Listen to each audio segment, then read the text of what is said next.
With respect to healthcare, there are a couple of facts that really just should be put on the table, and nobody should be allowed to talk as if they weren't there. One is we pay over 17% of our GDP for healthcare every year.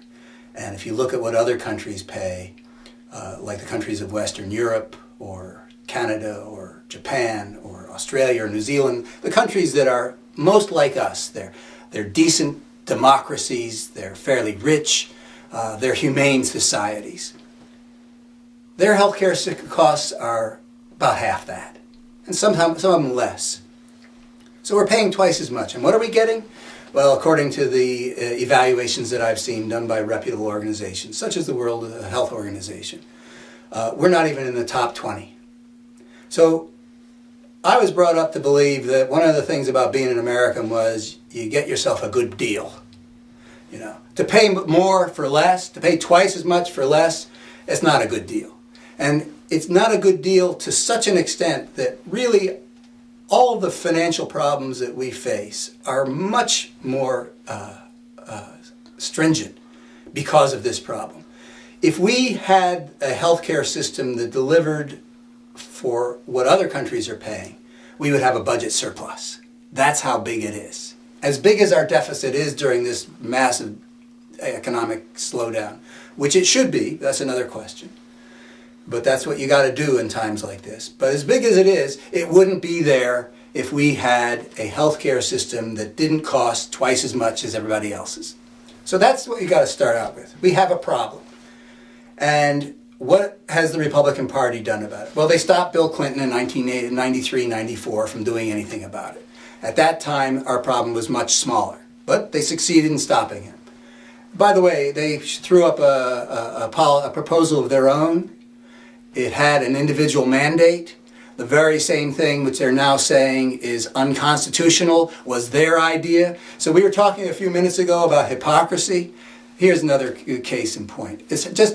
I hate that we have politics where we can't have an honest conversation. And when people are calling unconstitutional what they used to call a good idea, you just can't call that an honest conversation. It's just political posturing.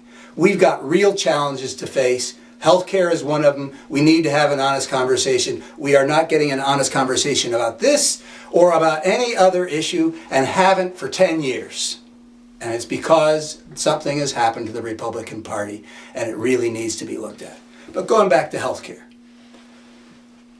I think that the Obama administration handled the politics of trying to get something accomplished in a weak and ineffective way.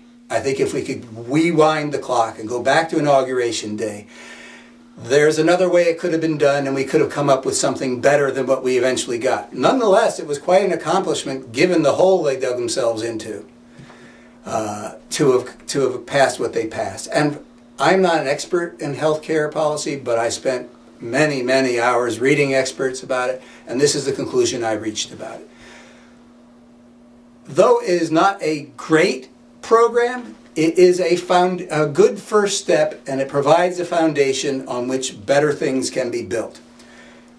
By the way, the whole idea of this healthcare program, not just the individual mandate, was essentially a Republican idea. Not only did the Republicans, did Mitt Romney come up with this individual mandate in Massachusetts, but the idea came out of the Heritage Foundation. But the program that we created was basically a means to keep big, rich industries in business. We have set up a healthcare system which uses private healthcare, uses insurance gained through our employment. I don't think that if we were to start all over again, that's the way we'd want to go. But that's what we got, and President Obama was willing to preserve that rather than say, let's go in a different direction. And there are some countries who have used private insurance companies, like Holland and Switzerland, and have done it in a way which sort of regulates them, just like our electric companies and our phone companies are regulated.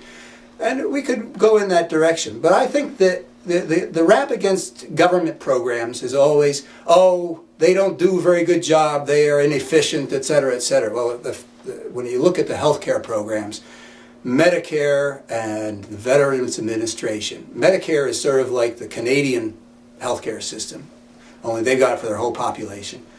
The Veterans Administration is like the British healthcare system. And both of them deliver more healthcare per dollar than our private system. By, I think, something like 25% of the money. Not trivial when you're talking about whatever it is by now, $2.1 trillion a year. But in any event, they say that the government is inefficient. So, fine. If they're right, let's have a public option. And the public option goes up against the private sphere. It offers whatever it offers. It doesn't necessarily subsidize people's coverage. People can still pay their way, like insurance is generally done. If the government's inefficient, nobody's going to use them. They're going to have to charge more to deliver the same thing. If the government is efficient, the private industry is going to either have to become more efficient to compete, or they'll gradually go out of business. Either way, America gets what it needs, an affordable healthcare system that covers its people. I think that the idea, and people use the word socialism, it almost makes me gag. Because, is it socialism that I got here to your office by driving on the interstate highway system? Should I have gotten here on trails made across each person's property? Is it socialism that we've got schools all over the country, public schools? Was it socialism when the first Republican president, Abraham Lincoln, established land-grant colleges? We are in this together as well as being off on our own trip. We are autonomous, free members of a democracy, and we are a nation. We educate people because we think as a nation we want an educated people. That's important. It's also important to have a healthy people.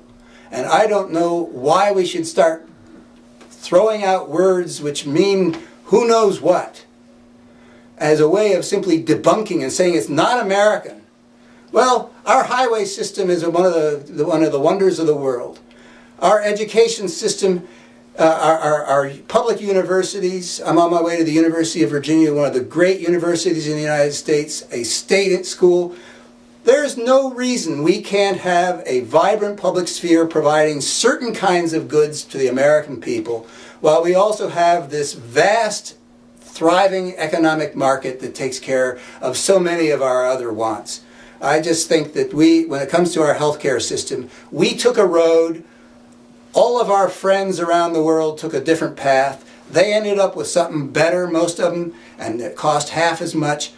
Let's not be so arrogant as never to learn anything from anybody else.